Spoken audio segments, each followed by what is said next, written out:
Hello प्यारे बच्चों, आ गए अपनी अगली क्लास में।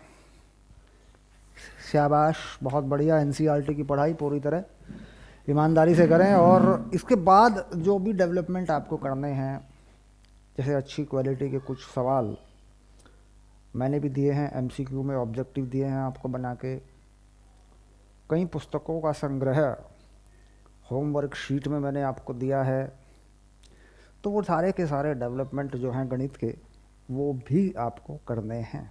जैसा कि मैंने पिछली क्लास में बताया भी था आपको कि ये जो कोर्स है हमारा, ये फुल कोर्स है, यानी पूरे साल इसको पढ़ना है। और ये पूरे साल में ही धीरे धीरे पहले कोर्स पूरा करेंगे, फिर इसका रिवीजन करेंगे, तो पूरा साल इसमें आराम से लग जाता है। ये आपको एक नई मजबूती देगा और भविष्य में आपको ये कुछ ऐसे कंसेप्ट, ऐसे फंडामेंटल्स बना के देगा जिससे भविष्य में आप इससे और ज़्यादा फ़ायदे भी उठा पाएंगे। जैसे आप प्रतियोगी परीक्षा देंगे वो भी होगा, भविष्य में आप गणित पढ़ाना चाहते हैं मान लीजिए, वो भी होगा।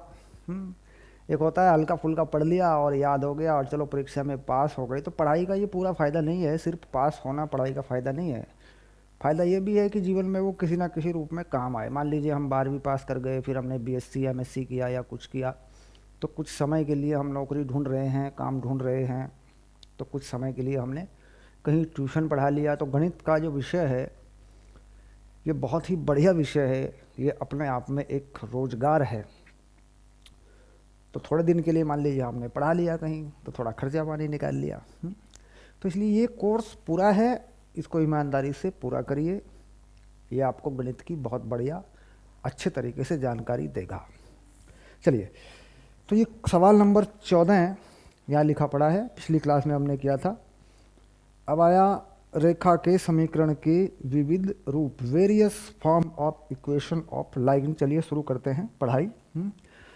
तो रेखा के समीकरण के विविध रूप, ये आप देख रहे हैं अपनी पुस्तक में, एनसीईआरटी में आप देख रहे हैं रेखा के समीकरण के विविध रूप।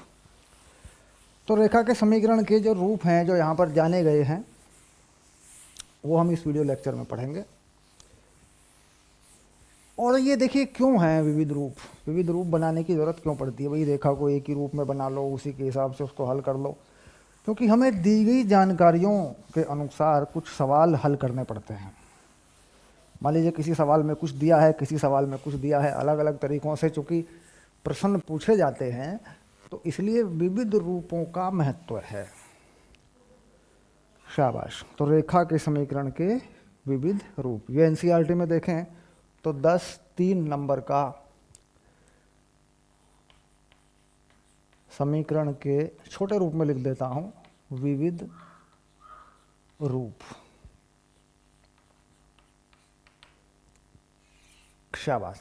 तो सबसे पहले इन्होंने बताया है क्षैतिज एवं ऊर्ध्वाधर रेखाएं, यानी एक्स अक्ष के समांतर है रेखा या वाई अक्ष के समांतर है रेखा। ठीक, चलिए शाबाश। तो एक्स अक्ष के समांतर अगर कोई रेखा होगी, मान लीजिए अगर एक्स अक्ष के समांतर कोई रेखा होगी, ये मान लीजिए एक्स अक्ष और ये वाई अक्ष हो गया, तो वो कुछ इस तरीके से हो सकती है, रेखा L1 और रेखा L2। तो हम देख रहे हैं कि रेखा L1 जो है ऊपर है, तो इसे मान लेते हैं कि ये ऊपर a दूरी पर है और ये किस बिंदु से गुजरती है, 0, a से। तो ये है क्षैतिज रेखाएं। कैसी रेखाएं हैं? क्षैतिज रेखा कुछ ऐसी है। और नीचे मान लीजिए ये 0, -a से गुजरती है ऐसे। तो यहाँ पर साफ साफ दिख रहा है कि x का कोई मान नहीं है बल्कि y का मान है। तो रेखा को कैसे लिख सकते हैं? इस वाली रेखा को लिख सकते हैं y = a ऐसे, और इसे लिख सकते हैं y = -a, इस रूप में इसको लिख सकते हैं। या इस a को इधर भी खिसका सकते हैं, y - a = 0, देखो ऐसा भी हो सकता है, और y + a = 0, ये भी हो सकता है। इसी तरीके से ऊर्ध्वाधर रेखा होगी तो y अक्ष के समांतर होगी।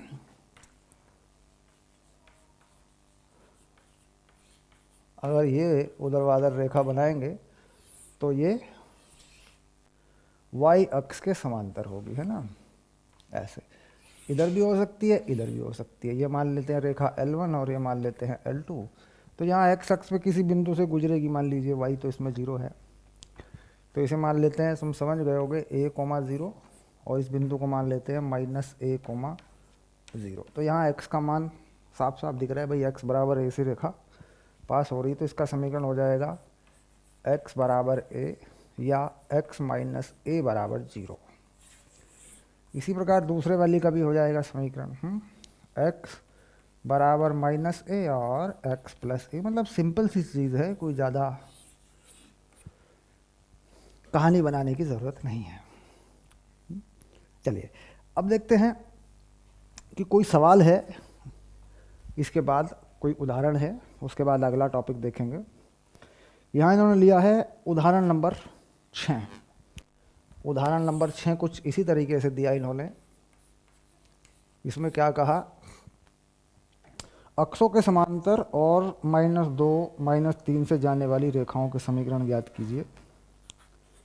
बिल्कुल सिंपल सी बात है, अक्षों के समांतर। भाई ये मान लीजिए अक्ष बना लिया मैंने, ये x और ये y। तो ये बिंदु दरअसल कहाँ पर है, ज़रा ठीक करें। -2 और 3, -2 और 3 ये बिंदु कहीं यहाँ पर है, -2,3 ये वाला। तो एक रेखा ये हो जाएगी, एक रेखा ये हो जाएगी। तो इसे मान लेते हैं L1।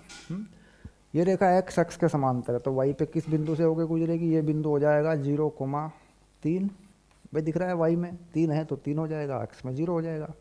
y अक्ष पे कहाँ काटा है देख लिया जाएगा, है ना। तो ये हो जाएगी y -3 बराबर 0। और यहाँ अगर देखें x पे ये बिंदु हो जाएगा -2,0। तो इस रेखा को मान लेते हैं L2। ये कितनी हो जाएगी, x प्लस 2 बराबर 0। ऐसे हो जाएगा, देखो। सिंपल है, बढ़िया उदाहरण है।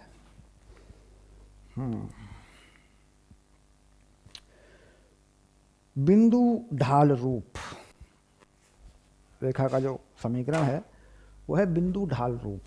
मतलब ढाल रूप में अगर रेखा का ढाल कहीं बताया गया हो तो उसके हिसाब से समीकरण क्या होगा, और उसके लिए कितनी बातें हमारे पास होनी चाहिए। किसी भी सवाल में मान लीजिए कोई सवाल बनता है तो हमारे पास कितनी जानकारी होनी चाहिए कि हम ढाल रूप समीकरण को उस पर लगा सकें और रेखा का समीकरण प्राप्त कर सकें, है ना।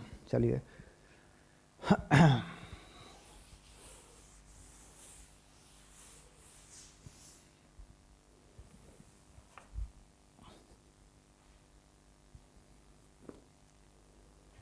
ओके, शाबाश। तो बिंदु ढाल रूप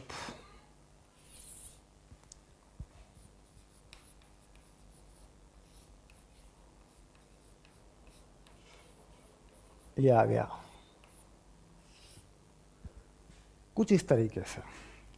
तो रेखा का समीकरण अगर बिंदु ढाल रूप में देखा जाए, है ना, तो हम कैसे करेंगे इसको। देखो मान लीजिए वो रेखा है x और y, है ना। तो कुल मिला के अगर इस रेखा का ढाल यहाँ से थीटा कोण बना ले धनात्मक x अक्ष के साथ, तो हम कह रहे हैं कि साहब tan थीटा जो है वो m है, ऐसा है। इसके साथ मान लीजिए इस रेखा पर कोई बिंदु दे दिया इन्होंने x1, y1। एक बिंदु है, एक ढाल है, दो बातें हैं हमारे पास, ठीक। तो रेखा का समीकरण जो हम यहाँ बनाएंगे, देखो ढाल हमारे पास है, ढाल हमारे पास है, तो हमारे पास एक रेखा का स्टैंडर्ड समीकरण होता है जिससे हम प्राप्त करते हैं। एक रेखा का हमारे पास मानक समीकरण होता है। अगर वो हमारे पास है या वो हमने पढ़ा है 9th क्लास में, 10th क्लास में, तो बड़ी आसानी से हम उस समीकरण से इन दो जानकारियों के आधार पे जो रेखा है उसको बता सकते हैं। देखिए कैसे बताएंगे, शाबाश। मान लीजिए हमारे पास रेखा का समीकरण है ax plus B Y plus C बराबर 0। ये कहानी है। अब इस समीकरण को अगर ढाल रूप में ले जाएं, x अक्ष के साथ कोई कोण बना लें, जैसे ये मान लीजिए tan थीटा है, tan थीटा को परिभाषित करना चाहें तो यहाँ पर इस चीज़ को मान लो रिप्रेजेंट करना चाहें इस फॉर्म में, तो कुछ ऐसा हो जाएगा। देखो ax1 plus B वाई1 plus C बराबर 0 ऐसा हो जाएगा, क्योंकि बिंदु रेखा पर है x1 y1, इस तरीके से आ जाएगा। अच्छा, इससे सी का मान मिल जाएगा हमें। देखो x1 y1 है, ए बी हमारे पास कोई नंबर है, तो सी का मान इसमें वापस डाल सकते हैं, ये भी हम कर सकते हैं। और अगर हम ढाल की बात करें, इस पर कोई बिंदु मान लें, इस रेखा पर कोई बिंदु यहाँ ऐसे, और इसे खींच लें एक्स अक्ष के समांतर, एक्स डैश मान लीजिए, कोई लाइन खींच ली हमने एक्स अक्ष के समांतर, तो ये कोण भी थीटा है। और इसे क्या मानते हैं, व्यापक एक्स कॉमा वाई मानते हैं, ऐसे भी मान लेते हैं। अब देखो, इस बिंदु से ढाल हो चाहे यहाँ ढाल हो, ये बराबर ही होता है। मतलब ये फंडा है कि भाई एक बिंदु मान लो एक्स वाई किसी भी रेखा पर, है ना। तो कुल मिला के दूसरा फंडा इस पे लगा लेते हैं हम। देखो यहाँ इस बिंदु से और इस बिंदु से ढाल क्या होगा, y minus y one, x minus x one, और जो ढाल है वो टेन थीटा आता है, वो हमें पता है कि m है, तो ये हो गया y माइनस वाई वन और m x minus x one, ऐसा हो गया। देखो ये आई बात समझ में। अब इसको थोड़ा सा इधर भी देख लेते हैं कि भाई ये कहानी क्या होगी। देखो a x plus B Y plus, देखो c की वैल्यू आ रही है, मान लो इस बिंदु से जा रही है ना रेखा, तो c की वैल्यू आ रही है a x1 plus B Y one, और ये वैल्यू आ रही है माइनस में बराबर 0। तो y को अलग कर लें, बी वाई को अलग कर लें, minus A X plus A X one plus B Y one, कुछ इस तरीके से, और b से भाग कर लें ऐसे, तो ये हो गया y माइनस ए बटा B X plus A X one plus B Y one बटा बी, ऐसे। ये जो माइनस ए बटे बी है, ये होता है ढाल। देखो x के साथ जो नंबर आता है ना, m आता है, वो x के साथ जो नंबर आता है वो क्या आता है, m आता है। लेकिन इसके लिए एक शर्त होती है कि ये y पॉजिटिव हो, ये y जो है धनात्मक हो। तो इसको बराबर के निशान से इधर कर लें या इधर कर लें, लेकिन इसको धनात्मक ज़रूर करें। तो कुल मिला के ये चीज़ जो आ रही है, ये आ रही है कुछ इस तरीके से देखा जाए तो m बराबर आ रहा है माइनस ए बटा बी। उसके बाद अगला जो नंबर है ये वाला, ये कोई कांस्टेंट नंबर होता है, अचर नंबर होता है ये कितना आ रहा है, इसको बोलते हैं c। ये हो रहा है A X one plus B Y one बटे बी। तो रेखा का समीकरण जो आ रहा है, ये आ रहा है y बराबर एम एक्स प्लस सी। ये रेखा का समीकरण बन जाता है, ढाल रूप में ये समीकरण बन जाता है। इसमें भी अगर थोड़ा और आगे बढ़ा लें इस चीज़ को, तो y m x minus m x one plus y one, तो देखो ये y एम एक्स, और ये जो पूरी चीज़ है ना, प्लस इसको लिख लें y one minus m x one, ये तो ये भी, ये पूरी चीज़ जो है ये c हो जाती है। देखो इसमें c कितना आ रहा है, y one minus m x one, यहाँ पर देखो c इतना आ रहा है। और ध्यान से अगर देखें तो यहाँ पर भी कुछ ऐसा ही आएगा। देखो x के साथ a बाई बी आ गया, नियम आ गया, इसके साथ सिर्फ वाई वन आ गया, तो इस तरीके से ये भी आता है। इस नियम से चलते हैं तो c ऐसा आता है, इस रूल से चलते हैं तो c ऐसा आता है, बस। तो जैसे चाहे निकाल सकते हैं। और अगर हम यही मान के चलें कि y बराबर एम एक्स प्लस सी किसी रेखा का समीकरण है, अगर इसको मान के चलें तो भी हम इन दोनों बिंदुओं से जाने वाली रेखा का समीकरण, मतलब इस बिंदु से जाने वाली रेखा का समीकरण बड़ी आसानी से प्राप्त कर सकते हैं। उसको भी समझते हैं थोड़ा सा। ये डन हो गया, शाबाश, देख लें एक बार दोनों बातें। आगे चलते हैं, थोड़ा सा हो गया, आगे चलते हैं, शाबाश। तो हम क्या मान के चलेंगे इस बार कि y बराबर एम एक्स प्लस सी रेखा का समीकरण है। यदि y बराबर एम एक्स प्लस सी रेखा का समीकरण है, तो क्या करें, देखो यहाँ पे, तो y बराबर एम एक्स प्लस सी रेखा x1 कोमा y1 से गुजरती है, से गुजरती है। तो अब अगर ये रेखा x1 y1 से गुजरती है तो इसका मतलब ये y और x के इन मानों को संतुष्ट करेगी, यानी इसमें हम x और y की जगह पे ये x1 y1 पुट कर सकते हैं, इसमें रख सकते हैं। तो ये हो गया देखो y1 mx1 प्लस c, तो c का मान आ गया y1 माइनस mx1। ठीक, तो ये मान वापस यहाँ से यहाँ पे रख देने पर c हट जाएगा ना, देखो तो y बराबर mx plus y1 minus mx1। तो वापस कर लें y minus y1 mx minus x1। तो इस तरीके से भी इसको प्राप्त कर सकते हैं। और एक तरीका ये है कि रेखा पे एक बिंदु क्या मान लें, एक्स वाई मान लें, और यहाँ का ढाल और यहाँ पूरी इस रेखा का ढाल जो हमें दे रखा है m, वो डाल दें, मतलब जैसा हमने पहले किया था। तो एक्स वाई को कहते हैं, मान लीजिए एक्स वाई हम इस पर रखते हैं ना, तो जब एक्स वाई में हम समीकरण निकालते हैं उसको बोलते हैं बिंदु पथ। क्या बोलते हैं उसको, बिंदु पथ। अंग्रेजी में बोलते हैं इसको लोकस। मतलब व्यापक समीकरण क्या है, जनरलाइज इक्वेशन क्या है उसका, मतलब जिसमें हम कोई मान रख दें वो उसे संतुष्ट करे, उसे कहते हैं समीकरण। अब जैसे मान लीजिए मान रख रखे हैं, यहाँ पे मैंने मान रख दिए, देखो ये वाले, तो x और y के मान में इसमें कुछ भी रख सकता हूँ, ऐसे ही x और y के मान में इसमें भी कुछ भी रख सकता हूँ यहाँ। तो ये समीकरण रेखा का हो गया भाई x y, आप इसमें जो भी रख लो ये संतुष्ट करता रहेगा, उसको संतुष्ट करता हुआ चलेगा। ओके, चलिए।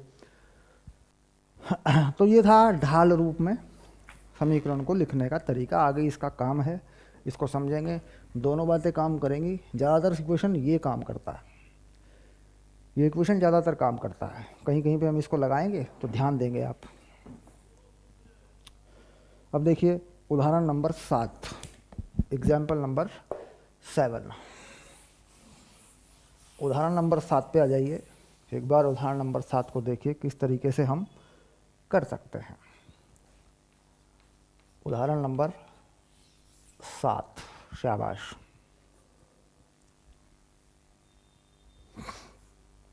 -2 3 से जाने वाली -4 ढाल किस रेखा, तो रेखा कहाँ से पास हो रही है, 2 -3, -2,3 से जाने वाली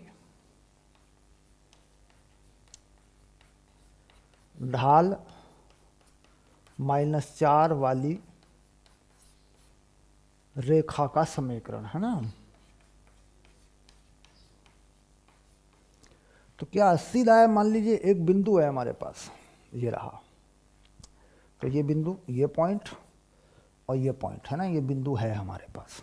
ठीक, तो लगा देते हैं y -3, ढाल कितना है, यानी इस m का मान भी है हमारे पास, -4 x प्लस 2, ऐसा लगा दिया। देखो x प्लस 2 क्यों हुआ, समझ रहे हैं ना बात को, क्योंकि -2 है और फॉर्मूला या इक्वेशन में लगेगा x माइनस x1।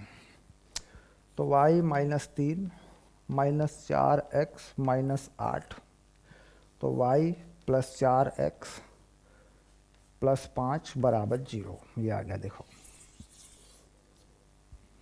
भाई ये 3 इधर चला जाएगा तो 5 इधर माइनस का बचेगा, वो इधर आके प्लस का हो जाएगा, 4 भी प्लस का हो जाएगा, ये आ गया। ऐसे लिख दो, है ना।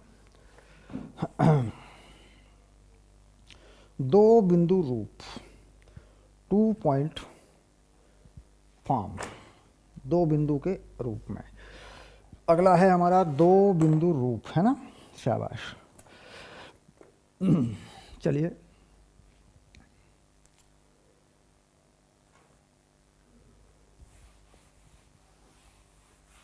रेखा के समीकरण के विविध रूप, है ना। तो दो बिंदु रूप में कैसे करेंगे, ढाल निकाल लेंगे और ढाल निकालने के बाद जो आपका समीकरण अभी अभी बना है ना, उसी से बना देंगे उस रूप में जिसमें पूछा गया है। दो बिंदु रूप, है ना, दो बिंदु रूप। ओके, तो यहाँ क्या करेंगे सबसे पहले,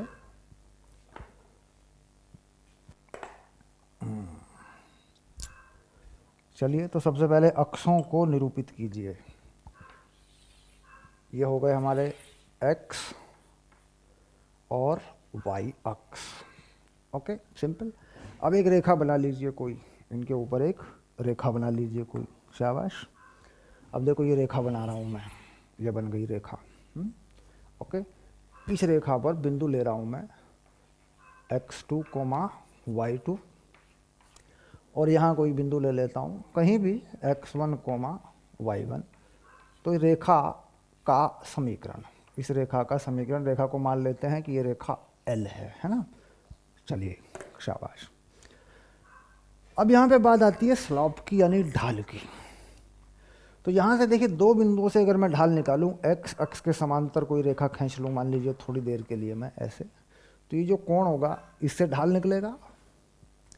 और इस रेखा पे अगर कोई बिंदु अपनी तरफ से मान लूँ, कहीं भी मान लूँ, जैसे मान लीजिए यहाँ मैंने एक बिंदु मान लिया इस रेखा पे x कोमा y, अपनी तरफ से माना है मैंने ये, तो इस बिंदु में और इनमें से किसी बिंदु पर भी ढाल निकलेगा। देखिए इसको भी मैंने x अक्ष के समांतर बना दिया, तो यहाँ से भी यही ढाल निकलेगा, कोण थीटा। बस, अगर समीकरण पता करना है तो व्यापक रूप में कोई बिंदु x माना और संतुष्ट करा दिया, ढाल दोनों जगह से एक जैसा ही निकलेगा।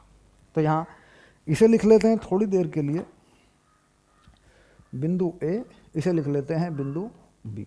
ठीक, तो बिंदु A पर ढाल बराबर होगा बिंदु B के ढाल के। बिंदु A पर ढाल,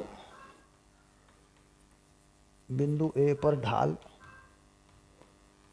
बराबर बिंदु A पर, है ना, बिंदु B पर ढाल। बस हो गया काम। ठीक, अब जो बिंदु हमारे पास ज्ञात हैं, जिनका हमें पता है, उनसे हम ढाल निकाल सकते हैं। देखो दो बिंदु हमारे पास हैं, x1 y1 और x2 y2। ठीक, तो हम इनसे पहले ढाल निकाल लें।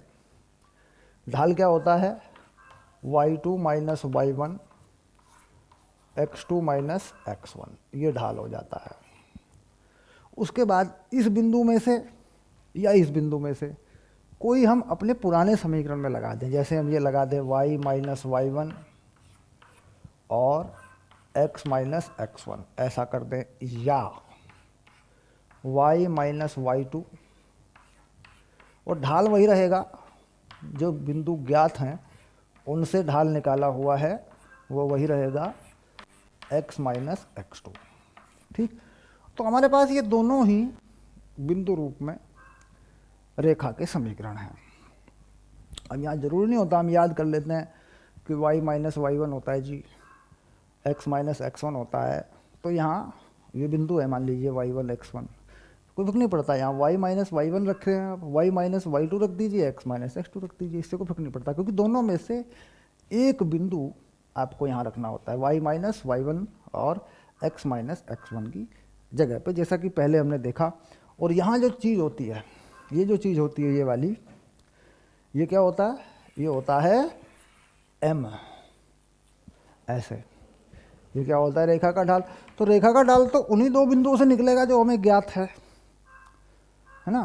तो जो बिंदु ज्ञात हैं ये रहे। अब ज्ञात बिंदु में किसी भी बिंदु को आप x1 y1 मानिए या x2 y2 मानिए, इससे कोई फर्क नहीं पड़ता, है ना। चलिए, तो कुल मिला के अब सवाल देखते हैं, सवाल क्या है। उदाहरण होगा कोई इस पर, उदाहरण देख लेते हैं एक बार। चलिए, बिंदु 1 माइनस 1 3 5, बिंदु 1 माइनस 1 3 5, ऐसे कर लेते हैं, ऐसे कर लेते हैं। यहाँ उदाहरण, बिंदु 1 माइनस 1 तथा 3,5 से होकर जाने वाली रेखा का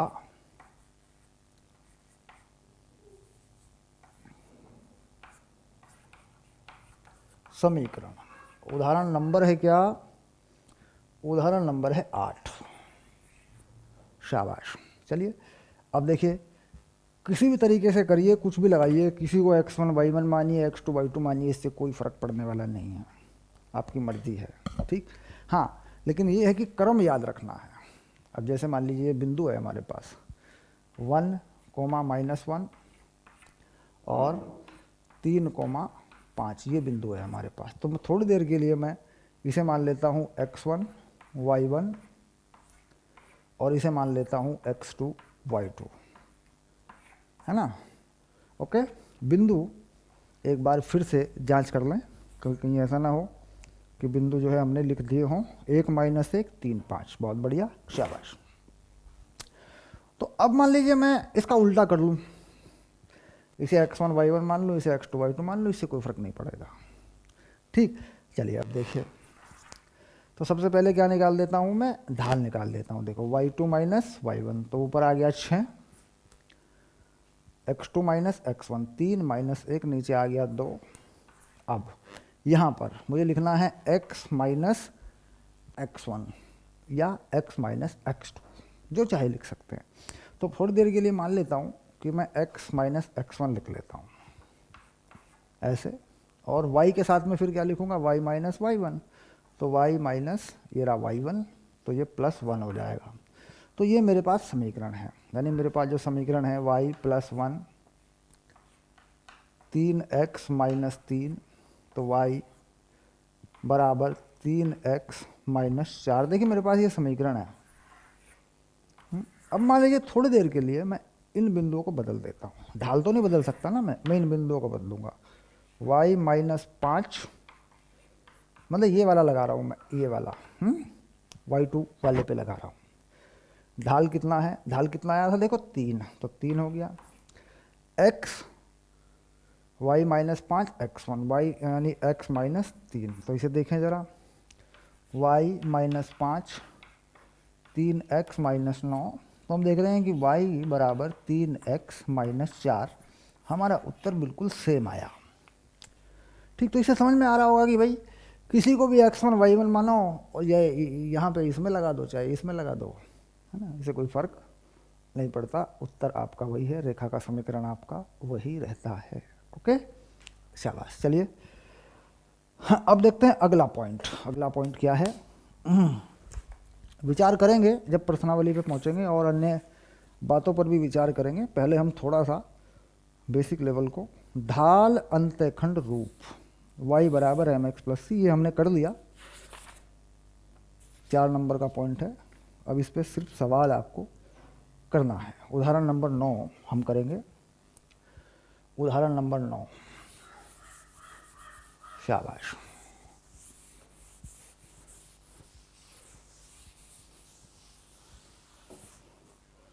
उदाहरण नंबर 9 में आ जाइए, एक बार उदाहरण नंबर 9 को देखिए। क्या कहा,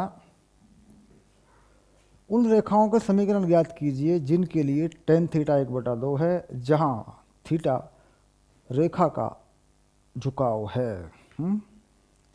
y अक्ष पर अंतःखंड -3/2 है और x अक्ष पर अंतःखंड 4 है। पहला सवाल दिया इन्होंने इसमें कि रेखा का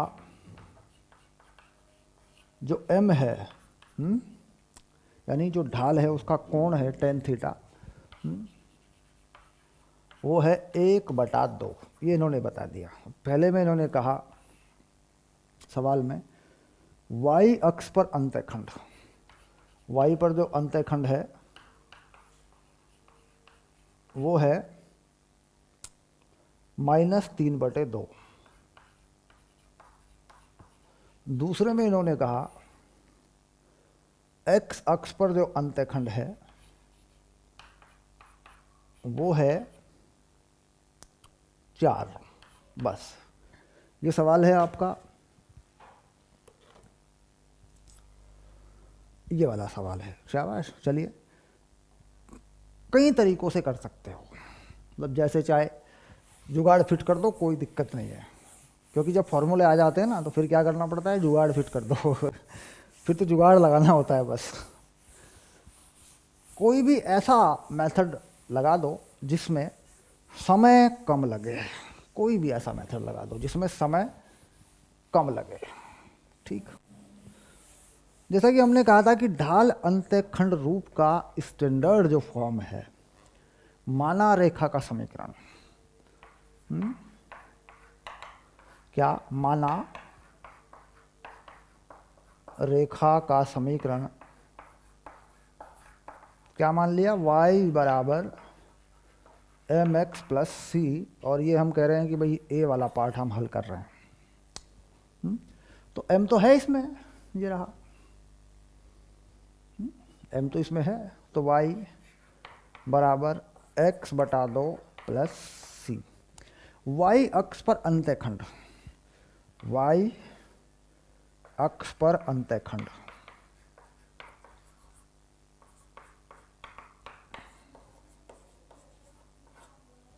जब x बराबर 0 हो, y अक्ष पर अंतःखंड कब होता है, जब x का मान 0 होता है। तो क्या कर रहे हैं, x 0 रख लें, तो y बराबर c बराबर कितना दिया है ये, -3/2, ये आ गया। देखो y का मान कितना आ गया, c के बराबर आ गया, c कितना आ गया, -3/2। तो c का मान समीकरण में रखने पर तो कितना हो जाएगा, y बराबर x/2 -3/2, ये हो गया तुम्हारा उत्तर। सिंपल हो गया। इसी तरीके से x अक्ष पर काटा गया अंतःखंड, देखो दूसरा वाला हिस्सा है ना, तो जब b पार्ट करेंगे तब भी क्या करेंगे, y बराबर एम एक्स प्लस सी माना, अब ये वैल्यू c जो निकलेगी वो x अक्ष के हिसाब से निकलेगी, y अक्ष के हिसाब से नहीं निकलेगी ये, ठीक है। जो भी आएगा इसका मान इसमें डाल देंगे। हालांकि y c जो है y अक्ष पे काटा गया अंतःखंड होता है, सामान्यतया ऐसा होता है, लेकिन जब हम इन चीज़ों को यूज कर रहे हैं तो फिर मान निकाल लेंगे, इसी में डाल देंगे, ठीक है। तो ये हो गया y x/2 प्लस सी। x अक्ष पर काटा गया अंतःखंड, जब y 0 हो तो y 0 लगा देंगे, तो x/2 प्लस सी, x अक्ष पर काटा गया अंतःखंड। तो x का मान कितना है, 4 है, तो क्या लगाएंगे, 4/2 प्लस सी। अब देखो c का मान आ गया, क्योंकि x अक्ष पर काटा गया अंतःखंड है 4, तो x की जगह में लगा देंगे यहाँ पे, क्योंकि y तो 0 हो ही गया है। तो c का मान आ गया -2, ठीक। तो अतः रेखा का समीकरण, मतलब प्रैक्टिस हो जाए एक बार, यहीं पे डाल दो, देखो c का मान यहीं पे डाल दो, y बराबर x/2 -2, ये आ गया, देखो, शाबाश, डन। और भी तरीके हैं, जितनी प्रैक्टिस करोगे उतने तरीके समझ में आएंगे, जितनी प्रैक्टिस करोगे उतना समझ में आएगा, ठीक। और भी तरीके हैं। अब देखो, मान लीजिए ये अक्ष हो गया, है ना, ए पार्ट में क्या कहा, ए पार्ट में कहा y अक्ष पर काटा गया अंतःखंड, ये रहा। तो यहाँ मान लेते हैं y अक्ष पर काटा गया अंतःखंड ये रहा, तो 0, -3/2 हो गया ये पॉइंट, y अक्ष पे काटा गया अंतःखंड माइनस में है। तो ऐसा बना लिया, डायग्राम बना लिया, एक चित्र बना लिया। और रेखा की प्रवणता 1/2 है, तो कोई 1/2 धनात्मक है, तो कुछ इस तरीके से इस रेखा को भेज देते हैं ऐसे। यहाँ पे जो थीटा है उसके हिसाब से tan थीटा कितना है, ये है 1/2, ऐसा हो गया। तो y minus y1 m x minus x1, ये बिंदु जो लगा पड़ा है ये, इसी को मान लो एक ही बिंदु है हमारे पास। तो y प्लस 3/2, रेखा की प्रवणता क्या है 1/2, x माइनस 0 इस बिंदु में डाल दो, अब इस रेखा में ये बिंदु डाल दो। तो देखो y बराबर x/2 माइनस 3/2, ये फिर से तुम्हारा इक्वेशन, तुम्हारा उत्तर आ गया। ऐसे ही ये बी पार्ट वाला भी कर लो, बी पार्ट वाला भी हो जाएगा। x अक्ष पे अंतःखंड काट लिया, यहाँ लगा दो उसी में, है ना, बिंदु डाल के इसी में लगा दो, है कि नहीं। तो वो भी आ जाएगा बिल्कुल ऐसे ही। बिंदु यहाँ एक्स अक्ष पे काटा गया अंतःखंड 4 है ना, तो यहाँ 4,0 ले लो, इसी में लगा दो, तो वो समीकरण भी आ जाएगा। खैर, एक से अधिक तरीके, एक से अधिक विधियाँ हम बनाते हैं गणित में, समय बचाने के लिए और अपना अनुभव बढ़ाने के लिए। ठीक, बाकी सब्जेक्ट में भी कर सकते हैं, बाकी सब्जेक्ट में भी कर सकते हैं जहाँ सॉल्व करना हो सवाल। थ्योरेटिकल सवालों में ऐसा नहीं कर सकते। थ्योरेटिकल सवालों में क्या है, हमें एक भाषा तैयार करनी पड़ती है जिससे कि पढ़ने वाले की समझ में चीज़ें आ जाएं। शाबाश। चलिए आगे देखते हैं क्या मामला है।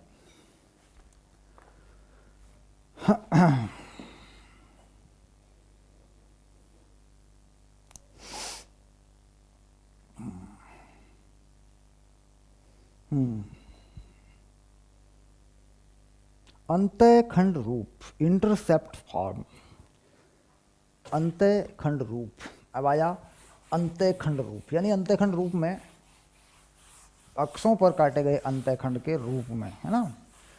अक्षों पर काटे गए अंतःखंड किस तरीके से समीकरण में पहुंचेंगे, हमें इस बात को समझना है। जो पुरानी अब तक की जानकारियां हमारे पास आई हैं उन्हीं का हमें इस्तेमाल भी कर लेना है। कोई भी समीकरण जो हमने अब तक बनाए हैं लगा लेंगे, तो अंतःखंड रूप में एक समीकरण हमारे पास आ जाएगा।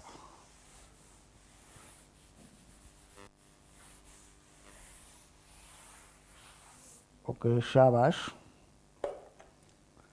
अंतःखंड रूप,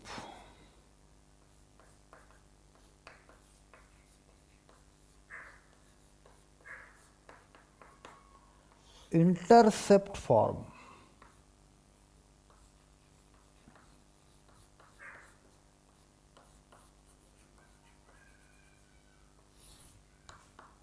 शाबाश। तो पहले अक्षों को बनाइए,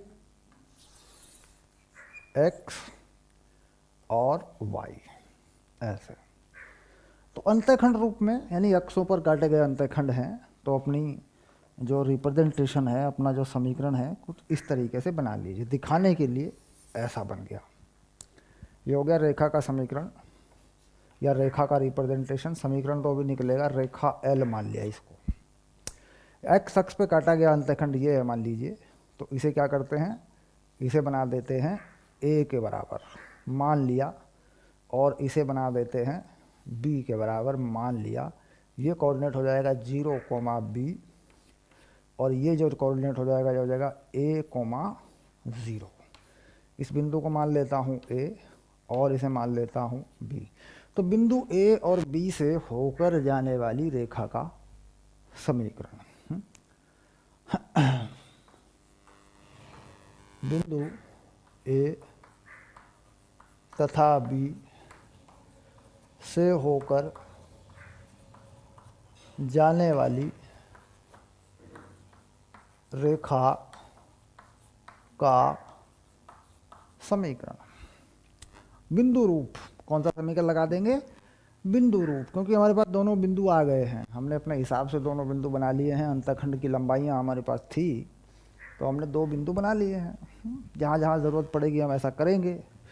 तो इसको क्या मान लें, इस बिंदु को मान लें थोड़ी देर के लिए x1, y1, और इस बिंदु को मान लें थोड़ी देर के लिए x2, y2, ताकि हमारा समीकरण आ जाए। ठीक, तो y माइनस y1 हम लगा लें, ये वाला ही लगा लें, y minus y1, y2 minus y1, x2 minus x1, x minus x1, यही लगा लेते हैं। इसमें क्या दिक्कत है, दिक्कत क्यों होगी सर, समझ में तो आ रहा है, हैं। चलिए आ गया।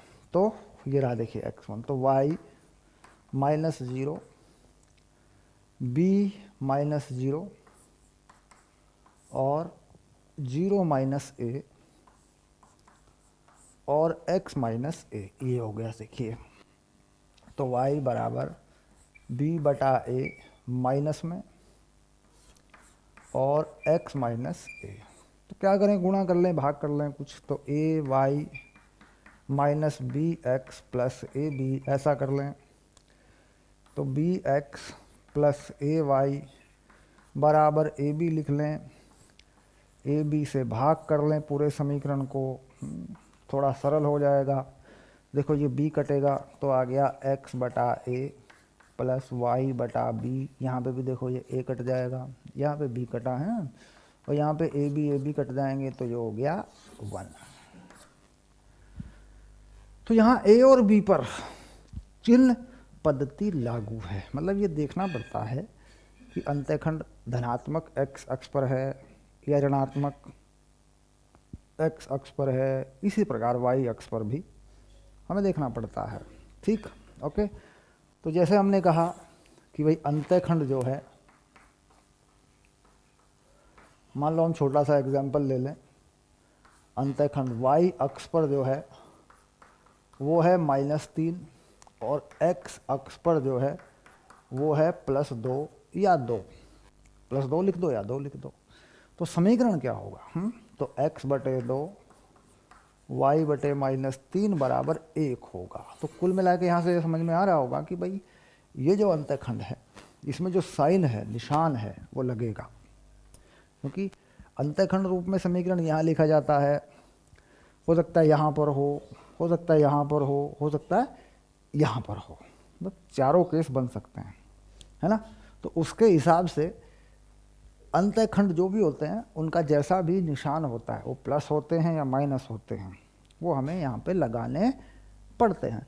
और अगर मानना पड़ जाए कि माना अंतःखंड ये, तो हम प्लस माइनस दोनों मान कर चलते हैं, उसका मान निकालते हैं। किसी सवाल में ऐसा हो सकता है, मान निकालेंगे तब इसमें हल करेंगे, फिर उसको वापस आगे बढ़ाएंगे, जो भी होगा, क्योंकि मानना भी तो पड़ जाता है ना कई बार। चलिए अब देखते हैं इस पे कोई सवाल आया कि नहीं।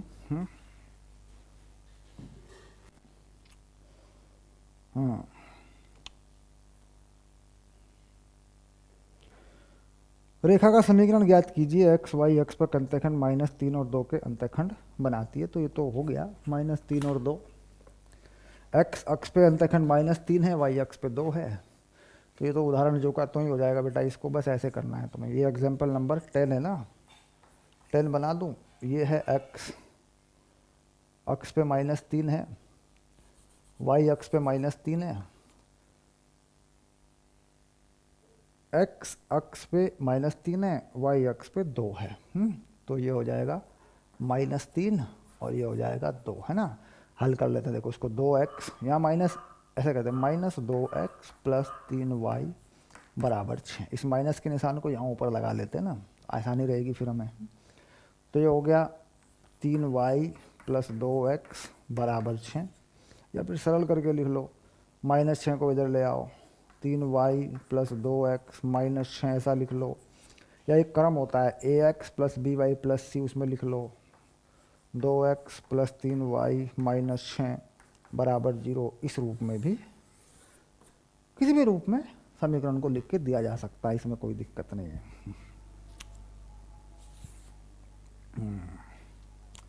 2x - 3y + 6, शाबाश। 2x कहीं कुछ गड़बड़ हुआ है, x अक्ष पे -3 है, y अक्ष पे 2 है। -3 है, 2 है, 1 है, तो x -3 है, x -3 है, तो माइनस का 2x हो गया, 3y हो गया, 6 हो गया। तो 2x - 3y कहाँ आ रहा है? ये तो नहीं आ रहा है भाई। यहाँ देखो, ये -3 है, ये 2 है, ये 1 है ना। तो 2x - 3y, 2x गुणा करो। देखो 2x, या माइनस रख लिया मैंने, माइनस ऊपर ले लिया, तो 2x हो गया, y हो गया, 6 हो गया। तो यहाँ पर जो उत्तर आ रहा है वो कुछ और आ रहा है, 2x - 3y + 6 आ रहा है, जबकि उत्तर कुछ और आ रहा है। यहाँ -3 है ना, तो माइनस का निशान मान लो मैंने ऊपर मान लिया, यहाँ से हटा लिया, यहाँ कर लिया, लो क्या फ़र्क पड़ना है इससे। अब लघुत्तम क्या हो जाएगा इन दोनों का? 6 हो जाएगा। हाँ, 2 - के 2x + के 3y बराबर 6। तो इस 6 को मैं इधर ले आया, ये माइनस का हो जाएगा। 2x मैंने यहाँ माइनस का रखना था, हाँ, और ये माइनस का हो जाएगा, ये रहा 2x माइनस का हो जाएगा, माइनस का 6 हो जाएगा। ओके, शाबाश। तो कुछ प्लस माइनस में कुछ हेरा फेरी हो जाती, घपला हो गया। शाबाश। आगे बढ़ेंगे। लंब रूप, लंब रूप में समीकरण है ना, जो लंब रूप है उसका समीकरण कैसा होगा। देखो लंब रूप में समीकरण में क्या कंसेप्ट होता है, बेसिक कंसेप्ट को समझेंगे कि लंब की लंबाई जो होती है वो धनात्मक ली जाती है। लंब की लंबाई पे चिन्ह पद्धति नहीं लगती। किसी रेखा पे मान लीजिए मूल बिंदु से हम कोई लंब डाल दें तो उसकी लंबाई कैसी होती है, लंब की धनात्मक होती है ना। शाबाश। चलिए अब आया लंब रूप।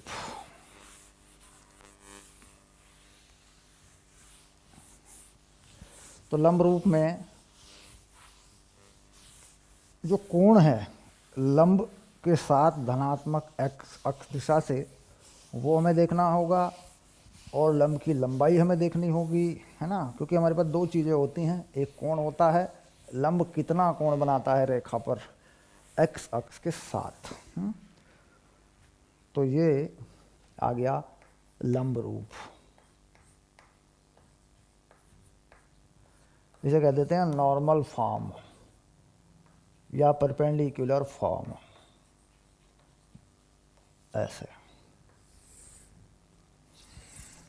तो ये मान लीजिए कोई रेखा है और रेखा पर जो लंब है मूल बिंदु से, है ना, यहाँ से मान लीजिए कोई लंब है, तो ये बेटा लंब होता है। ये देखो रेखा पे ये लंब है। शाबाश। लंब की लंबाई को लिखते हैं छोटा p, और एक्स अक्ष के साथ जितना ये कोण बनाता है इसे लिख देते हैं थीटा। क्लियर सी बात है। तो ये जानकारी होती है हमारे पास। एनसीईआरटी क्या कर रही है, इसको कोण ओमेगा लिख रही है, इसको ऐसे बना के लिख रही है कि साहब ये जो कोण है ये ओमेगा है। मान सकते हैं, इसमें क्या दिक्कत है। एनसीईआरटी पाठ्य पुस्तक ओमेगा लिख रही है तो हम भी ओमेगा लिख लेते हैं। अच्छा, रेखा का जो ढाल है, इस रेखा का जो ढाल है, क्योंकि यह है रेखा एल, इसका ढाल ये है धनात्मक एक्स अक्ष दिशा से, ये थीटा है, ये एक्स अक्ष है, तो ढाल जो है वो कितना है, m बराबर tan थीटा, ये ढाल है, ऐसे। ओके।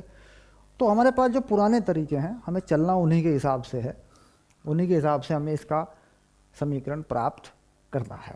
ओके। अब p चूँकि पॉजिटिव रहे, है ना। अब देखो ये जो कोण है, ये वाला जो कोण है, ये कोण, ये हो जाएगा 90 माइनस ओमेगा, 90 माइनस ओमेगा।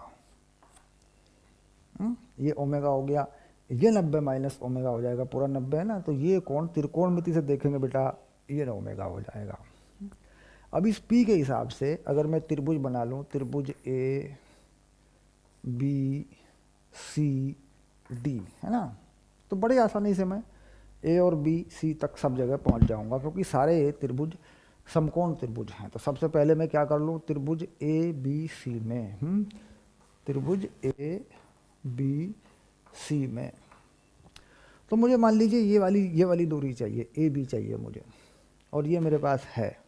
तो मैं क्या लगाऊंगा, साइन ओमेगा, क्योंकि लंब की लंबाई है मेरे पास, तो मैं लगाऊंगा साइन ओमेगा बराबर पी बटे ए बी।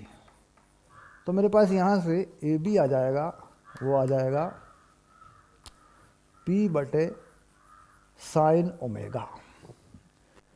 तो ए का अगर मैं निर्देशांक लिखना चाहूँ तो 0, p बटे साइन ओमेगा मुझे प्राप्त हो जाएगा, क्योंकि ये लंब की लंबाई जो है ये पूरी ये कर्ण की लंबाई, ये कर्ण बनेगा, ये बन गई है p बटे साइन ओमेगा। तो बड़ी सिंपल सी बात है, कोई झंझट नहीं है। इसी प्रकार अगर मैं यहाँ ये लगा दूँ, ये भाई ये ओमेगा है, इसको लगा लूँ, p मालूम है, तो देखो आधार के साथ बना हुआ कोण है, मतलब इसको तो लिखने की मुझे ज़रूरत भी नहीं है। देखो इस त्रिभुज में, त्रिभुज बी सी डी में, त्रिभुज बी सी डी में। तो यहाँ क्या लगा लूँ मैं, कॉस लगा लूँ। देखो आधार के साथ बना कोण है और ये कर्ण है, तो कॉस ओमेगा कितना हो जाएगा, कॉस ओमेगा पी बटे बी डी, पी बटे बी डी। तो बी डी का वैल्यू आ जाएगा, ये हो जाएगा पी बटे कॉस ओमेगा। तो यानी ये जो इतनी वैल्यू है, ये कितनी आ गई बेटा, पी बटे कॉस ओमेगा, है ना। और निर्देशांक जो आ गए डी के, वो कितने आ गए, पी बटे कॉस ओमेगा कोमा 0, ये हो गए निर्देशांक। अब समीकरण को अंतःखंड रूप में लगाने पर, क्योंकि अंतःखंड रूप में एक समीकरण है तुम्हारे पास, अंतःखंड रूप में क्या समीकरण है भाई, एक्स पे कोई अंतःखंड है, कोई वाई पे अंतःखंड है। तो अंतःखंड रूप समीकरण लगाने पर रेखा ए डी के लिए अंतःखंड रूप लगाने पर, तो x में कितना अंतःखंड है, अगर देखें x अक्ष पे कितना अंतःखंड है, p बटे कॉस ओमेगा, p बटे कॉस ओमेगा, शाबाश। और y में कितना है, p बटे साइन ओमेगा बराबर 1। अभी जो कॉस ओमेगा है, साइन ओमेगा है, इनको ऊपर पहुंचा दो, तो x cos omega y sine omega बराबर p, ये आ गया तुम्हारा समीकरण। लागू करने का नियम क्या है, इस समीकरण को जब लागू करते हैं तो इसमें एक झंझट होता है कि ओमेगा किस प्रकार देखा जाता है, इसका एक बेसिक कंसेप्ट है। तो ओमेगा देखना पड़ता है, एक तो p का मान धनात्मक बना लीजिए पहले, उसके बाद जो मान आते हैं उन्हें चतुर्थांशों में देखिए, किस चतुर्थांश में साइन का मान या कॉस का मान संतुष्ट करता है समीकरण को। दो बातें होंगी बेटा, ध्यान रखना। एक p का मान क्या बनाना है, सबसे पहले धनात्मक, उसके बाद कॉस और साइन के मान चतुर्थांश में जाकर देखने पड़ते हैं, जो कि त्रिकोणमिति में आपने सीखा है, तब ये समीकरण आपको सही उत्तर देता है। दो लॉजिक होते हैं इसके अंदर। चलिए अब इसमें उदाहरण आएंगे, इस पर सवाल आएंगे, इन दोनों बातों को मैं अच्छे से वहाँ पॉइंट टू पॉइंट क्लियर करवाऊंगा आपको। चलिए आगे बढ़ते हैं।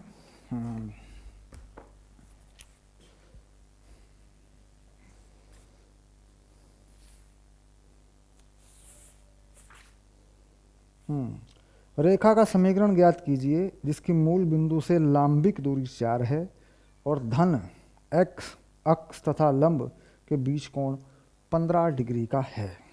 लांबिक दूरी कितनी है, 4 है, और कोण कितना है, तो यहीं पे एक उदाहरण भी हल कर देंगे, कोई दिक्कत नहीं है, इसी पे रख देंगे, इसी में मान रखना है। यहाँ पे कोई सवाल, ये तो बहुत आसान सा इजी सवाल है। उदाहरण नंबर 11 यहीं पे लिख सकते हो बेटा, कोई झंझट नहीं करना। p का मान कितना है, 4 है, और ओमेगा जो है धनात्मक x अक्ष से ही ये कोण देखा जाता है, ये वाला लंब का कोण है ना, ये है 15। तो ये आ गया 15। तो ये तो बिल्कुल सिंपल सवाल हो गया, x cos 15 अंश प्लस y साइन 15 अंश बराबर 4, बस। अब साइन 15 या कोस 15 का मान अगर आप जानते हैं तो लिखें, नहीं जानते हैं कोई बात नहीं, क्योंकि ये मान जो है आपको निकालना आता है। साइन 15 कोस 15 के मान आपने निकाले हैं, है ना, तो ये आप निकाल सकते हैं, इसमें कोई दिक्कत नहीं है। साइन का कोस का कोई भी फार्मूला लगा लो, 45 माइनस 30 वाला, साइन a प्लस बी वाले फार्मूले में, कॉस a प्लस बी वाले फार्मूले में निकाल के इनको यहाँ रख लो, ये आ गया। चलिए आगे बढ़ते हैं, शाबाश।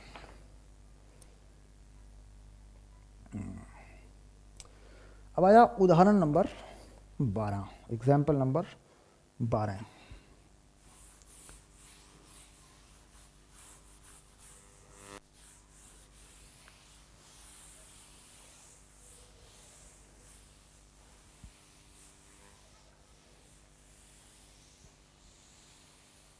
शाबाश। उदाहरण नंबर 12,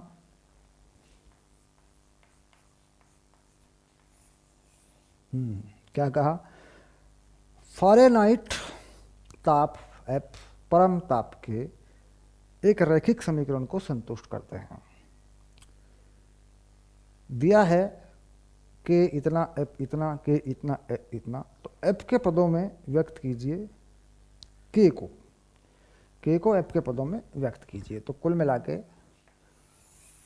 को करना है एफ के पदों में व्यक्त। तो बेटा इधर के लिख लेते हैं और इधर एफ लिख लेते हैं।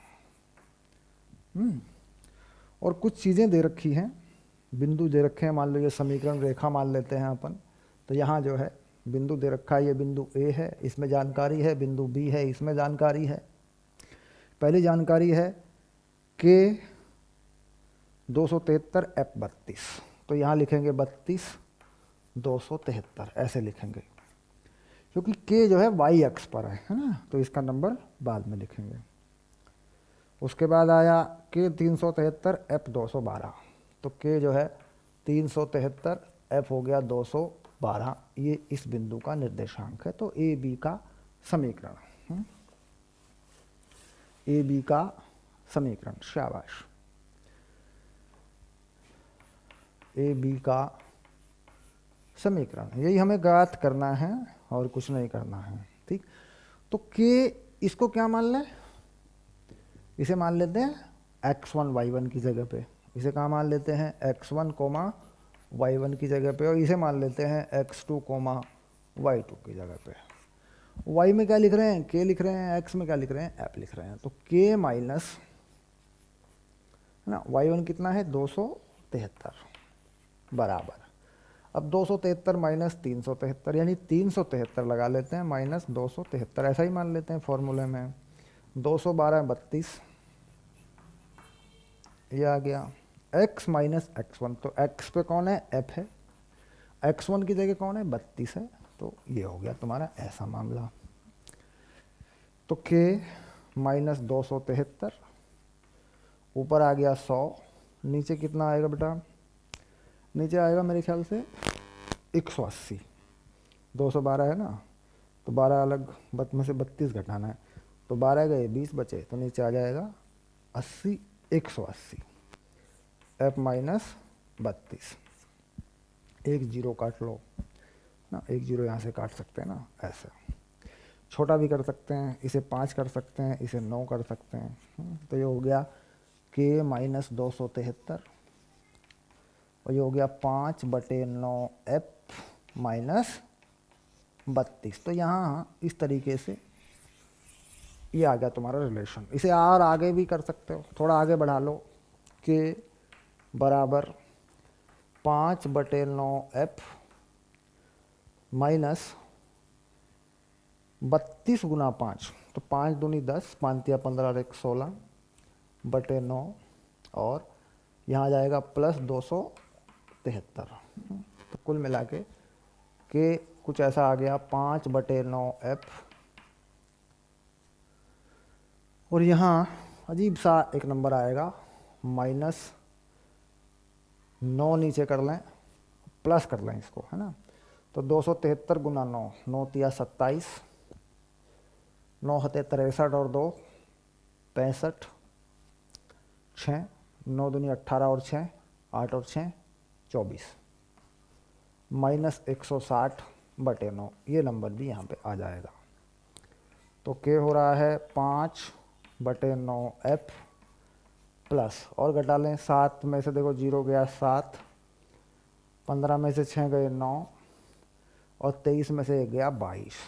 तो कुछ ऐसा भी तो आ रहा है, देखो ये इस तरीके से आ रहा है। मतलब जिस रूप में जितना निकालना चाहो निकाल लो। 2297/9 आ रहा है, 5/9 आ रहा है ना। और भी विधि है, किसी भी फार्मूले से लगा लो। दो तीन फॉर्मूले रेखाओं के हैं तुम्हारे पास तरीके लगाने के, किसी भी तरीके से कर लो। ठीक, अब ये कह रहे हैं एफ के पदों में एफ का मान ज्ञात कीजिए जबकि के जीरो हो। एफ का मान ज्ञात कीजिए के जीरो हो, तो एफ का मान बताना है बेटा, के जीरो कर लो।